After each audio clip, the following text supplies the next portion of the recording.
Ibrani bab 8. Saya baca di dalam tafsir baru. Ini ada continuous daripada bab 6, bab 7. Nah, saudara-saudari, kitab Ibrani adalah autornya, penulisnya adalah anonymous. Anonymous maksudnya tidak ada seseorang yang tahu siapa yang menulisnya. Bukan Rasul Paulus, karena tidak ada dicatat dalam penulis kitab Ibrani. So, scholar, commentators juga tidak tahu yang pasti siapa yang menulis kitab Ibrani. Tetapi kitab Ibrani dimasuk di dalam kategori canonical text karena dia pusatnya adalah kabar Tuhan dan di inspiration dari firman Tuhan. Jadi dimasuk di dalam testament canonical text. Tapi yang autornya adalah anonymous, yaitu tidak tahu siapa yang menulisnya. Dia tidak menyatakan nama dia. Jadi sampai hari ini juga tidak tahu siapa yang menulisnya. Tapi adalah semua yang menulis Alkitab adalah Roh Kudus. Dia yang divine author. Dia yang ilahi Allah yang memberi firman itu kepada manusia yang menulis dari Old Testament sampai New Testament. Diilhamkan oleh Allah. So Roh Kudus adalah yang author buku dan Alkitab. Ibrani bab 8 ayat 1 sampai 13. Ini tentang imam besar. Dalam perjanjian baru, imam besar merujuk kepada Tuhan Yesus, the high priest. The high priest. Kita telah berbicara last Sunday di dalam hadirat Tuhan, sanctuary Tuhan. Gambarannya di dunia ini yang adalah gambaran yang the real thing in heaven. So di dunia ini adalah the Ark of the Covenant, itu tempat kudus yang pertama, ruang yang pertama adalah tempat kudus, dan yang kedua adalah tempat yang maha kudus. Yang di luar ini adalah the outer court, dan yang pertama, bilik yang pertama, holy place, dan bilik yang kedua, the most holy place. Bilik yang kedua ini dalam Old Testament ada veil, penutupnya, kain penutupnya, dan mereka di sini saja yang dapat masuk, tidak dapat masuk dalam Holy of Holies, tempat hadirat Allah, sebelum Tuhan Yesus datang. Jadi ada kain penutupnya, the veil yang tutup itu, dan hanya imam besar, the high priest saja yang dapat masuk ke tempat ruang maha kudus sekali setahun, membawa darah binatang, bukan darahnya. Dia harus mempersembahkan sacrifice untuk dirinya, untuk dosanya, dan yang kedua untuk umat Israel. Setahun sekali dia masuk ke ruang maha kudus. Dan kalau dia masuk tali di pinggangnya, kalau dia masuk, kalau dia buat hal dalam, dia mati. Jadi kalau dia mati dalam, tidak dapat orang pergi ambil mayatnya, harus ditarik. So itu idealnya orang Israel ikat imam high priest itu masuk, represent the people. Karena pelayanan priest adalah dari manusia kepada Allah, represent manusia kepada Allah. Kalau peranan nabi dari Allah kepada manusia, bawa firman kepada Allah, message kepada manusia. Tapi imam adalah melakukan pelayanan-pelayanan untuk manusia, sacrifice kepada Allah. Setelah Tuhan Yesus datang, the veil is broken. Waktu dia, it is finished, dari atas sampai bawah pecah. Artinya kita dalam New Testament, Roh Kudus datang, kita dapat menyembah Tuhan di mana-mana. Hadirat Tuhan memenuhi ruang universe. Dia Allah yang maha hadir, omnipresent God. Jadi kita perlu imam besar lagi yang melalui dia Walaupun ada manusia masih di dunia ini menggunakan melalui manusia kepada Allah. Tapi kita direct kepada Allah karena melalui Tuhan Yesus. So Tuhan Yesus datang, abolish semua Old Testament ini, ritual, adat istiadat ini. Tidak perlu guna darah lagi, tidak perlu ada ruang-ruang ini lagi, direct kepada Allah. Akses kepada Allah melalui Tuhan Yesus. Roh Kudus yang memampukan melalui Tuhan Yesus dan kepada Allah. Hadirat Tuhan, the most holy place. Hadirat Tuhan di mana? Hadirat Tuhan di mana? Where is the presence of God? In this place. In this place. In heaven. Mana-mana. Amen. So itu keunikannya the New Testament. The New Testament. Jadi dalam bab 8 mengenai Tuhan Yesus yang adalah the high priest. Tidak perlu lagi ada imam besar, Yesus telah datang. Sampai sekarang ini dia masih imam high priest di surga. Dia intercede for us dari surga, tidak di dunia lagi. Ya. Jadi manusia yang menggunakan cara-cara ritual adat istiadat ini mereka sesat, mereka tekun, karena tidak peduli Tuhan Yesus telah datang menyempurnakan. Ya. Karena darah binatang tidak dapat membersihkan, mengampuni dosa manusia. The conscience of hati nurani manusia. Hanya Yesus datang, darahnya dipersembahkan once and for all, dan Roh Kudus diberikan menandakan setiap orang percaya. So dalam bab 8 ini adalah continuation chapter yang seterusnya yang kita baca last Sunday. Imam besar.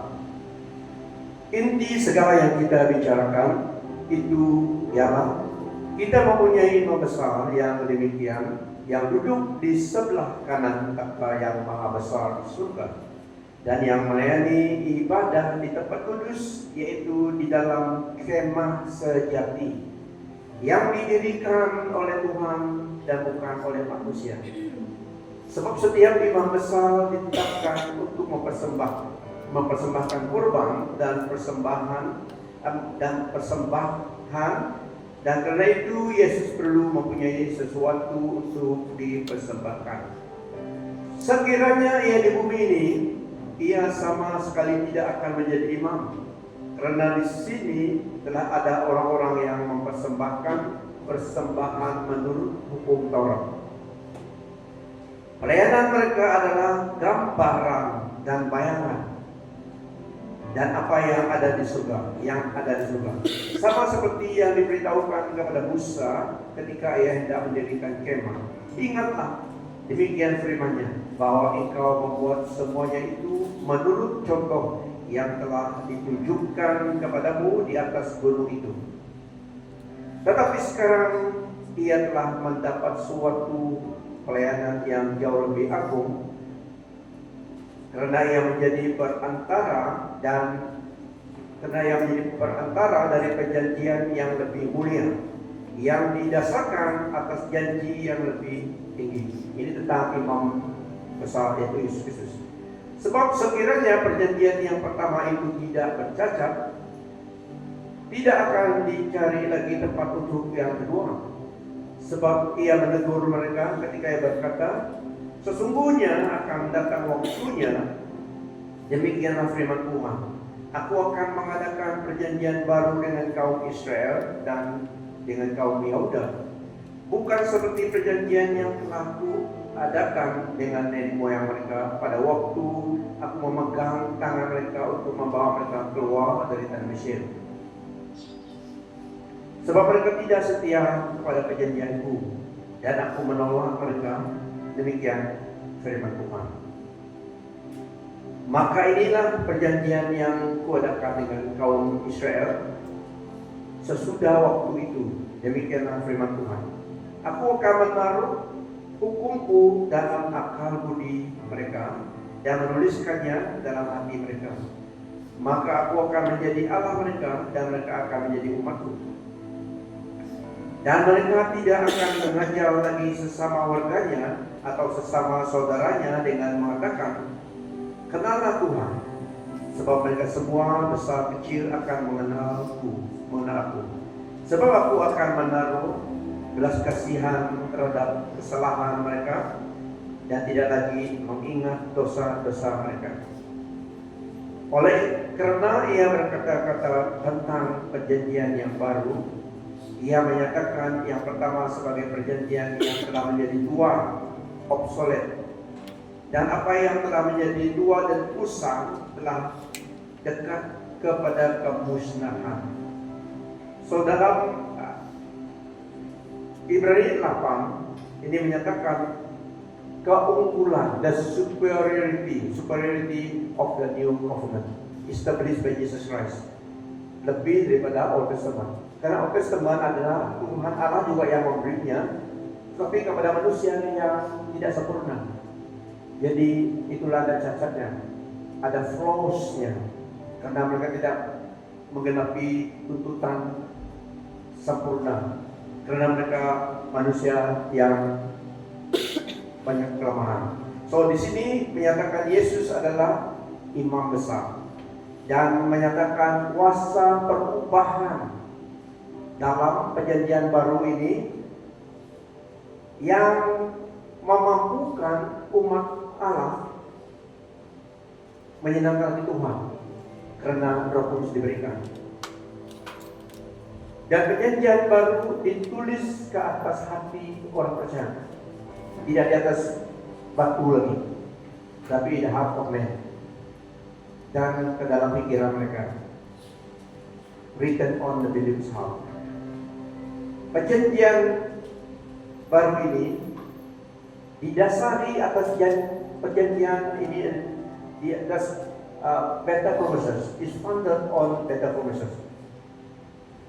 Dan covenant perjanjian ini didasarkan atas perjanjian yang baru. Dalam bahasa Inggris, covenant, perjanjian, is based on better promises, dan memberi satu cara kita dapat lebih dekat dengan Allah, tidak seperti Old Testament, karena dapat kita dekat dengan Tuhan melalui Yesus, karena Rohnya diberikan kepada orang percaya. So satu hubungan yang lebih intimate dengan Allah di dalam perjanjian ini. Perjanjian lama tidak sempurna karena banyak ketidakkesempurnaannya. Itulah perjanjian yang pertama itu Allah mengubah memberi perjanjian baru, yang kedua ini melalui Tuhan Yesus. Karena perjanjian yang dulu tidak sempurna, orang yang dipercayakan tidak sempurna melakukan tuntutan hukum Taurat.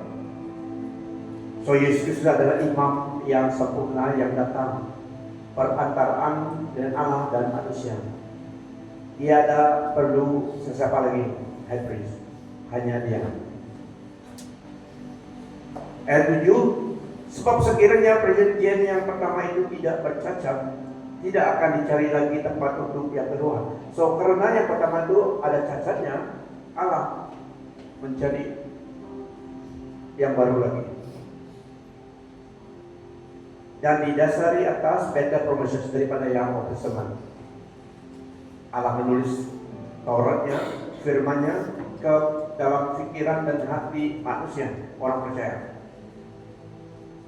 Sebab Ia menegur mereka ketika Ia berkata, sesungguhnya akan datang waktunya, demikianlah firman Tuhan, aku akan mengadakan perjanjian baru dengan kaum Israel dan dengan kaum Yahuda. Bukan seperti perjanjian yang telah adakan dengan nenek moyang mereka pada waktu aku memegang tangan mereka untuk membawa mereka keluar dari tanah Mesir. Sebab mereka tidak setia kepada perjanjian itu, dan aku menolak mereka. Demikian firman Tuhan. Tuhan yang memimpin mereka keluar daripada tanah Mesir. Tuhan juga yang membinasakan mereka di padang gurun yang mereka yang tidak setia. Sehinggalah semua yang tidak setia itu dihapuskan di padang gurun selama 40 tahun itu, barulah generasi yang beriman itu masuk, dipimpin oleh Yosua masuk ke dalam tanah perjanjian.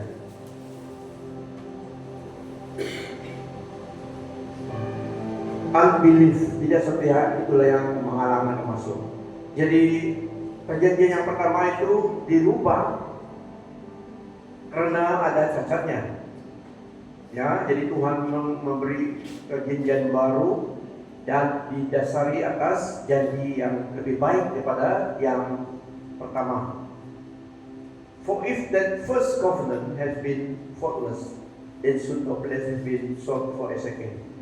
Ini emphasize that inherent flaws in the Old Testament, Old Covenant, which was ultimately unable to provide complete atonement for sin. Yang lama itu tidak dapat memberi penebusan pada dosa manusia. Itu sekadar ritual, sekadar adat istiadat saja. Darah lembu dan binatang dalam lem, simbolik akan kedatangan Tuhan. Mereka dalam Old Testament, mereka lihat, looking forward to the coming perfect sacrifice. Mereka melihat akan kedatangan the coming Savior. Dan Yesus Kristus sudah datang. Kita di dalam New Testament, kita looking backward, karena Yesus telah menyempurnakan sacrifice itu. Amen. So kita di dalam present dispensation, yaitu the age of the Holy Spirit. Yesus telah dimuliakan baik di surga, yang datang ke dunia ini adalah Allah Roh Kudus. So kita di dalam dispensation Holy Spirit. Ya, tidak terbatas, Allah tidak terbatas dalam pergerakannya. Yang mendiami setiap hati orang percaya, dan hukumnya ataupun firman-Nya ditulis dalam pikiran dan hati kita orang percaya.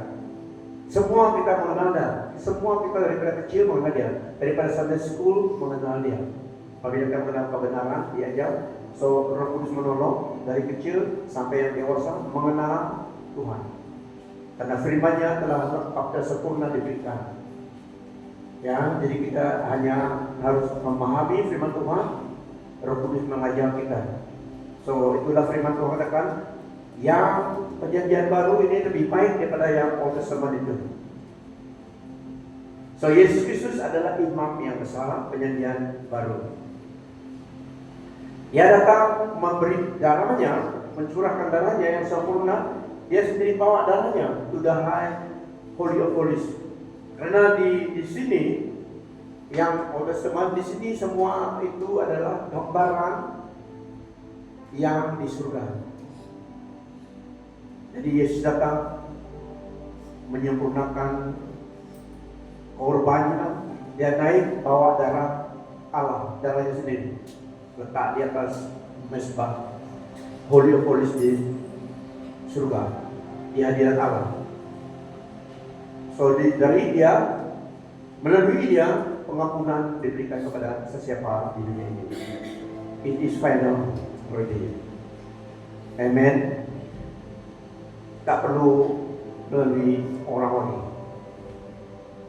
Walaupun masih ada yang membayar dosanya, itu adalah adat istiadat, tidak ada Alkitab sudah. Itu adalah gambaran Old Testament. Okay. As far as level concern, itu bukan ajaran dalam Alkitab. Ya, Yesus menyempurnakan semuanya. It is not necessary. Bahkan it is meaningless. Doesn't carry weight. As far as atonement for sin is concerned, hanya darah Yesus menyempurnakan semuanya. Nah, saudara-saudari, sistem itu sistem ritual dulu, ya, tidak dipakai lagi. All and obsolete, itu maksudnya yang perjanjian lama itu. Memang dari Tuhan Allah yang memberi itu, tapi kepada manusia jadi vessel, manusia tidak sempurna. Jadi paksa Allah membuat satu perjanjian baru. Sekarang ini saya akan menuliskan firman saya, bukan dalam atas batu lagi, tetapi ke dalam hati orang percaya. pada pikiran mereka. Mereka akan mengingatinya karena dimampukan oleh Roh Kudus. Tidak usaha manusia lagi. Yang dulu ritual itu adalah usaha manusia, amal-amalan. Itu Pak bahasa amal-amalan. Amal-amalan saja. Sekadar ada istiadat saja. Tidak ada, Tuhan tidak melihat itu. Nonsen kata firman Tuhan. Tapi manusia lakukan. Tapi di depan Tuhan tidak ada guna itu. Yesus menyempurnakan semuanya. So ada istiadat saja. Tuhan Allah yang pertama melakukan itu. Seperti dalam Levitical priesthood adalah dalam perjanjian lama, Allah yang melakukan itu. Orang Lewi, Levitical priesthood, mereka ini keturunan Israel. Kalau baca di dalam Yesaya dan Amos juga, orang Lewi adalah tugas mereka tidak diberi tanah. Mereka tidak diberi tanah. Bangsa yang lain, Benjamin, bangsa yang lain diberi tanah bagian-bagian tanah, allocation. Orang Israel tapi bagian suku Benjamin, suku yang ini diberi allocation bagian tanah. Tapi orang Lewi tidak ada bagian mereka. Bagian mereka adalah daripada Allah menjaga rumah Tuhan. Disitulah mereka mendapat makanan karena orang Israel lain memberi persepuluhan mereka untuk belanja orang Lewi. Karena mereka tidak ada warisan tanah. Warisan mereka daripada Allah. So mereka jaga ibadah. Tidak boleh orang lain mendekati kemah Tuhan. Kalau mereka menyentuh atau mendekati kemah Tuhan, ada jaraknya. Kalau dekat ke situ akan dibunuh. Itu perintah Tuhan. So semua ada order di dalam tersebut bagian tugas-tugas kaum ini. Jadi orang Lewi adalah warisan mereka daripada Allah saja. Daripada Tuhan, bagian mereka tidak ada tanah. Tapi spesifik itu tugas mereka. Orang lain tidak dapat melakukan. Orang lain tidak dapat melakukan pelayanan dalam ibadah, hanya mereka saja. Itu orang Lewi dalam Old Testament. Tapi Yesus datang. Semua kita adalah priest. Semua kita adalah dalam 1 Petrus, kita semua adalah priest. Cari akses kepada Tuhan melalui Roh Kudus, melalui Tuhan Yesus. Ya. Apabila kami menerima Yesus sebagai Tuhan dan Selamat kita, diberi Roh Kudus, kita dari akses kepada Bapa. Kita boleh memanggil dia Abba Father. Ya Abba, ya Bapa. Karena kita anaknya melalui Yesus Kristus. Karena apa yang Yesus lakukan, bukan karena kita. So Bapa leluhur kita siapa? Abraham. Ya, dalam firman Tuhan kita adalah anak-anak Allah. Karena Yesus Kristus. Itu identiti baru kita. Makanya kita layak masuk di dalam table of the Lord, berpesta dengan Tuhan pada suatu hari kelak. Because we are His son and daughters. Karena Yesus melakukan itu. Dan sangat bangga dengan Tuhan. Semua kita adalah priest. Walaupun ada rank kita, ada role kita, ada bagian kita, ya. Tapi semua kita akses kepada Tuhan. Walaupun ada peranan kita masih di dunia ini. We respect the leaders, peranan kita, spiritual leaders kita, dari ibu bapak kita juga masih ada ikut protokol itu dalam hidup dunia ini. Tapi as far as our faith is concerned, semua orang percaya dari akses kepada Tuhan. Ya, pada Allah Bapa. Dalam nama Tuhan Yesus Kristus.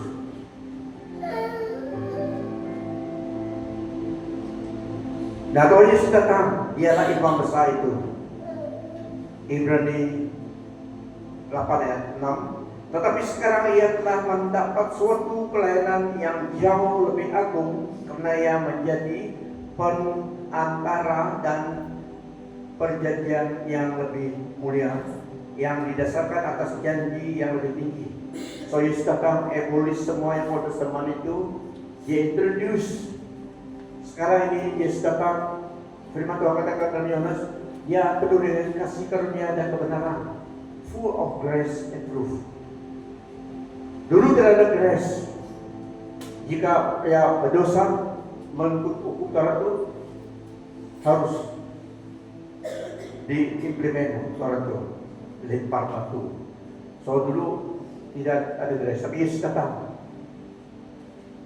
Dulu eye for an eye, mata demi mata. Yesus datang, yang membuat lebih baik lagi perjanjian kita dengan Allah, perjanjian Allah kita melalui Dia, karena Dia telah melakukan semuanya sehingga segala sesuatu mungkin. Dia membawa kasih karunia dan kebenaran melalui Dia,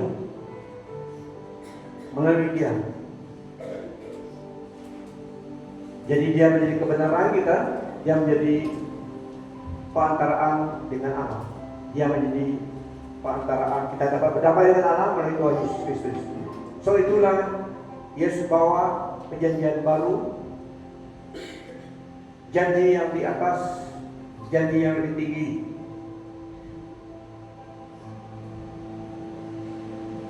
Dia imam besar kita.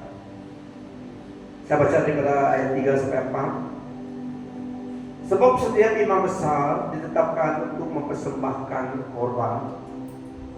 Yesus mempersembahkan korban tubuhnya, karena itu peranan imam. Imam dulu mempersembahkan binatang, darah binatang. Yesus datang mempersembahkan. Yesus datang mempersembahkan sesuatu.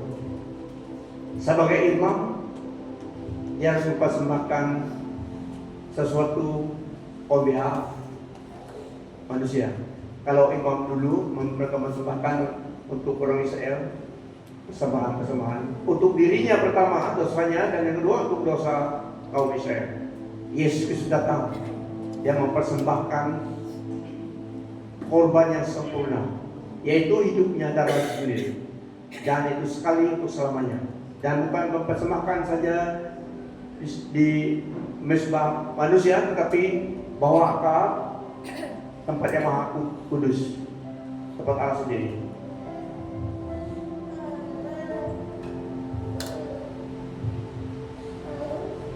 Sekiranya yang di bumi ini, ia sama sekali tidak akan menjadi imam, karena di sini telah ada orang-orang yang mempersembahkan persembahan menurut hukum Taurat. Pelayanan mereka adalah gambaran dan bayangan dari apa yang ada di surga. Sama seperti yang diberitahukan kepada Musa ketika ia hendak mendirikan kemah. Ingatlah demikian firman-Nya, bahwa engkau membuat sesuatu itu menurut contoh yang telah ditunjukkan padamu di atas gunung itu. So yang the real thing is in heaven. Dapat kudus, maha kudus di surga. Yesus mempersembahkan korban untuk kita sebagai imam besar. Sebab sekiranya perjanjian yang pertama itu tidak bercacat, tidak akan dicari lagi tempat untuk yang kedua. Sebab ia menegur mereka ketika ia berkata, sesungguhnya akan datang waktunya, demikianlah firman Tuhan, aku akan mengadakan perjanjian baru dengan kaum Israel dan dengan kaum Yehuda. Bukan seperti perjanjian yang telah kuadakan dengan nenek moyang mereka pada waktu aku memegang tangan mereka untuk membawa mereka keluar dari tanah Mesir, sebab mereka tidak setia pada perjanjian itu, dan aku menolak mereka. Demikianlah firman Tuhan. Jika kita mati bersama Tuhan, kita juga hidup bersama Tuhan, firman Tuhan. Jika kita menyangkal Dia akan menyangkal kita. Jika kita tidak setia, Dia tetap setia. Amen. So marilah kita setia. Orang Israel tidak masuk karena mereka tidak setia, tidak unbelief, tidak percaya. Meskipun melihat mujizat demi mujizat 40 tahun makan makanan mereka, minum daripada air batu yang Allah provide oleh Yesus Kristus, hati mereka juga pandai murtad. So itulah Allah paksa 40 tahun sehingga generation unbelief itu semua mati di padang gurun, baru dapat masuk tanah perjanjian. Nah, Tuhan tidak mau meluangkan waktu masanya, wasted his time. Dalam masa ini juga Tuhan mau terus bergerak. Yesus akan datang segera. So dia tidak mau wasting his time. Firman Tuhan harus disebarkan kepada setiap manusia, kata firman Tuhan. Itu tandanya. And the end will come. Tetapi banyak teknologi modern sekarang, firman Tuhan dapat disebarkan melalui TikTok, melalui multimedia yang dapat dipercaya, YouTube dan bacaan Alkitab dapat didengar melalui radio. So firman Tuhan dapat disebarkan dengan cepat. So it is possible the gospel dapat sampai kepada siapapun, baik di hutan belantara ada FM dapat dengar. Itu satu kondisinya. Yesus mau datang, tapi itulah firman Tuhan, kita percaya sudah disebarkan meluasa. Dan Roh Kudus mau sudah sampai kepada yang ini. Kalau mereka sudah dengar firman Tuhan, pindah. Dan waste time, waste resources dengan satu grup yang degil. Banyak yang belum dengar firman Tuhan lagi. Amen. So Tuhan tidak mau juga lega-lega, dia mau move on. Di seluruh dunia Roh Allah bekerja, moving on. Yes, semakin cepat putaran waktu sekarang ini, semakin cepat Allah bekerja. You must move on. When the Spirit of the Lord is moving on. Tidak ada masa untuk stagnation lagi. Harus bertumbuh, harus terus cari on fire dengan Tuhan. Firman-Nya sempurna, is complete, divine revelation of God, the word of God. Terserah kepada seseorang lagi untuk menggali firman Tuhan, mengetahui firman Tuhan. Pada Old Testament dulu, Allah yang menarik tangan mereka keluar dari tanah Mesir, karena terlalu lama mereka di tanah Mesir menjadi fear and awe. Mereka rasa fear and awe meskipun setiap hari dipaksa buat brick yang semakin sukar.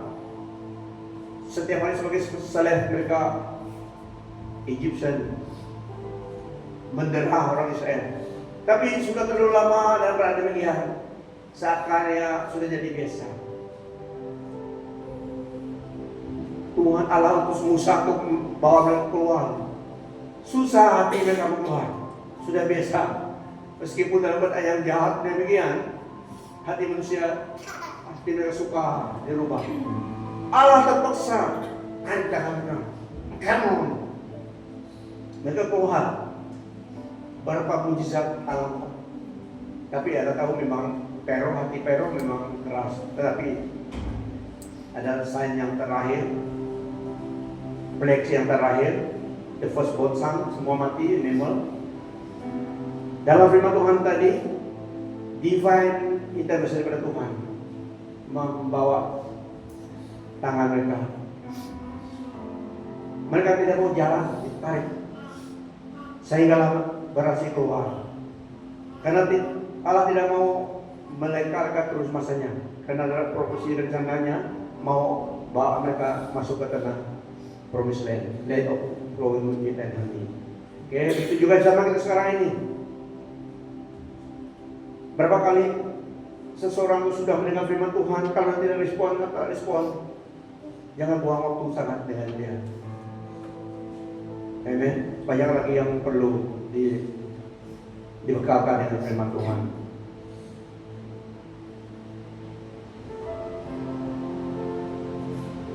So dalam ayat 48 ini adalah the superiority of the new covenant.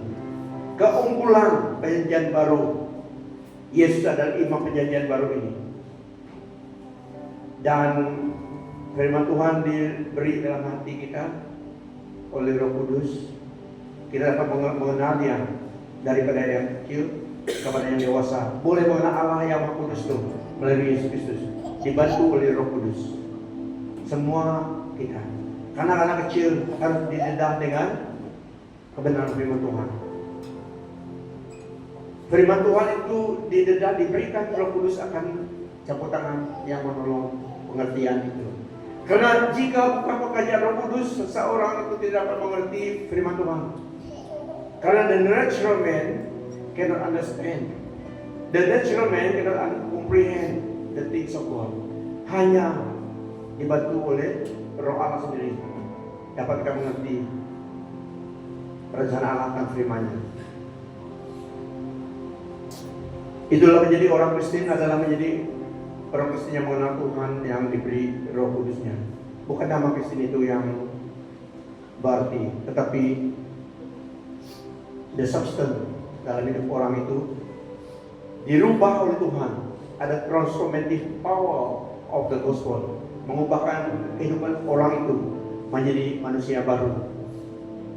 Ini pekerjaan Roh Kudus. Ya, so kita lihat Yesus Kristus adalah imam agung kita yang di surga.